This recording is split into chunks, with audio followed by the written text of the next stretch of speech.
In today's edition of One Nation Weather, we've got two hurricanes out in the Atlantic, but I'm going to be focusing specifically on Hurricane Lee, and Lee's cone is moving well off the east coast until we get to the New England states with big wind coming there, some 50 plus mile per hour wind gusts. I've got the details on that in this video.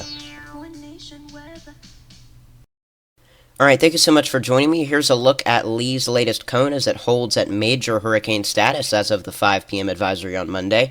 It will be near the U.S. on Saturday, as you could see.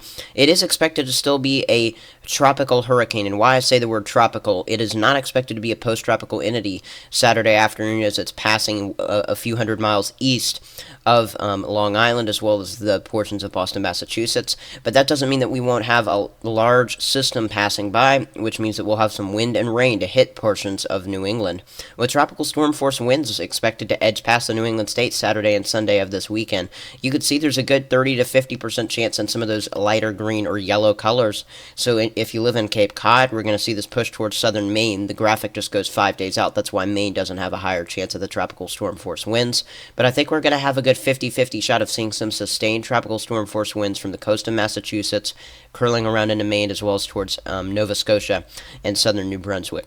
Lee's landfall will be close to Maine, if not on the state's far northeastern coast. The models have been wobbling just a bit west over the course of the last 24 hours, but really the impacts are not that difficult to pick out just because of how large this system is. We know we're going to have some wind gusts 40 plus miles per hour. We know we're going to have some heavy rain. It's just getting it down into the far nitty gritty that we just can't quite get to right now with this storm. So let's go ahead and play it out on future radar.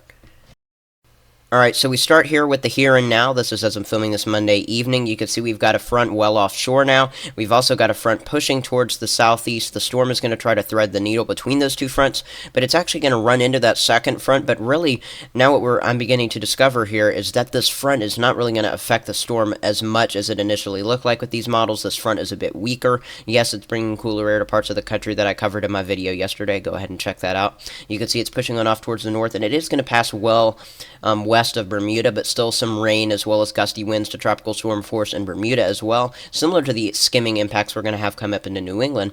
Here we go into your 15th. This is as we're approaching your weekend for us, and as we go Friday into your Saturday, we're going to have this storm, a few hundred miles plus off the shore of the mid-Atlantic states, and then notice how this begins to wobble westward just a little bit towards the end, and you could see how, unfortunately, the European model is showing this being more of a western side loaded storm, meaning that we would see more of the wraparound moisture continue to dig on into portions of the New England states.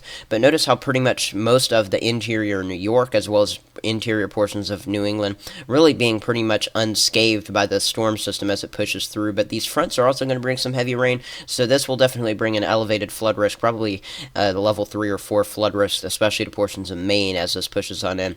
We'll also see the impacts there along the coastline, and you can see the system becomes pretty much extra tropical by the time it makes landfall, and continuing as at least a strong post-tropical entity as it makes its way out of northeastern Canada and off towards the north and east. So let's play out some of the wind gust forecasts and the overall picture with this. This is the GFS model. The GFS is just a little bit more gung-ho on how strong the gusts are going to be, and I want to show this to you with the GFS model just because it kind of shows you the higher end of what we could see. Plenty of 30 plus mile per hour wind gusts to be seen from portions of Connecticut, Long Island, all the way on up into the New England coastline for us. But here we go. I'm winding this back just a little bit for you. Here's Saturday morning and in towards the afternoon as well. You could see some 40, 50 plus mile per hour wind gusts pushing on, especially into portions of, say, the New Hampshire coastline, as well as on up into Portland, Maine. We could see these wind gusts, and the winds will be weakening as the storm pushes on shore, but nonetheless a pretty feisty system, to say the least, for us. Let's time out those wind gusts. You could see by the time we go into your Friday afternoon, we're going to see some 30 mile per hour wind gusts pushing onto Cape Cod of Massachusetts, but it's going to be once we push beyond and into your Friday night when winds are really going to be picking up, we're going to have widespread 30 to 40 mile per hour wind gusts from New York City all the way to the coast. But look at this. This is the potential. We could see some 40 to 50 mile per hour wind gusts into the Boston area, and maybe even some 60, 70 mile per hour wind gusts that we're seeing right there along Cape Cod. We need to watch this very very closely in that region. And then even as the storm departs on your Saturday night and into your Sunday, we're still looking at some 30 to 40 mile per hour wind gusts as this pushes away. It will not be until Monday, it looks like, when the winds really die down below 20 miles per hour in the gust department. Now into portions of Maine from Portland, heading on over towards the north and east towards Bangor. We're going to have very similar impacts from this storm overall, especially since Bangor is closer, but Portland's a little closer to the coast in terms of to the storm and then to the coast. But you could see we've got 40 to 50 to 60 mile per hour wind gusts pushing onshore there as well.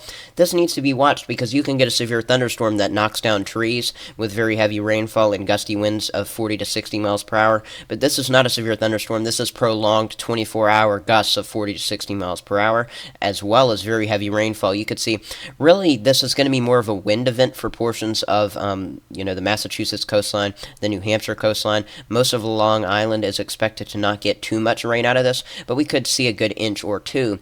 But you can see the rain totals are really going to be the highest here to portions of Maine, as well as heading on over into Nova Scotia. But look at some of these totals. Anywhere you're seeing the yellows on that screen, that's where we're looking at the potential for at least 4 inches of rain plus, which is why I just want to monitor this very closely for you guys out there. Here are the key messages for Hurricane Lee. Dangerous surf and life-threatening rip currents will affect portions of the northern Leeward Islands, the Virgin Islands, Puerto Rico, Hispaniola, the Turks and Caicos Islands, the Bahamas, Bermuda, and most of the U.S. East Coast through most of the week. You're picking up on a trend here. There's a lot of areas being impacted. Lee could bring strong winds, rainfall, and high surf impacts to Bermuda later this week. Interest there should continue to monitor updates to the forecast of Lee during the next several days. I talked about it in my last video. We could see some 20+ foot waves coming towards New England as well with this system. Of course, that will be a concern, but I especially talked about the wind potential in this video because that's something that hasn't really been touched on quite as much. It remains too soon to know what level of additional impacts Lee might have along the northeast U.S. coast. This is, of course, from National Hurricane Center. So again, I'm making some of these predictions, and I'm looking at the models and making some bold statements on what I think is going to happen. But right now, there is still some uncertainty, so continue to check back in. Subscribe to the channel. Go ahead and follow the National Hurricane Center as well for all the latest updates. Here are the credits, everyone, and I hope you have a great rest of the week. I'll have another video coming out midweek or so.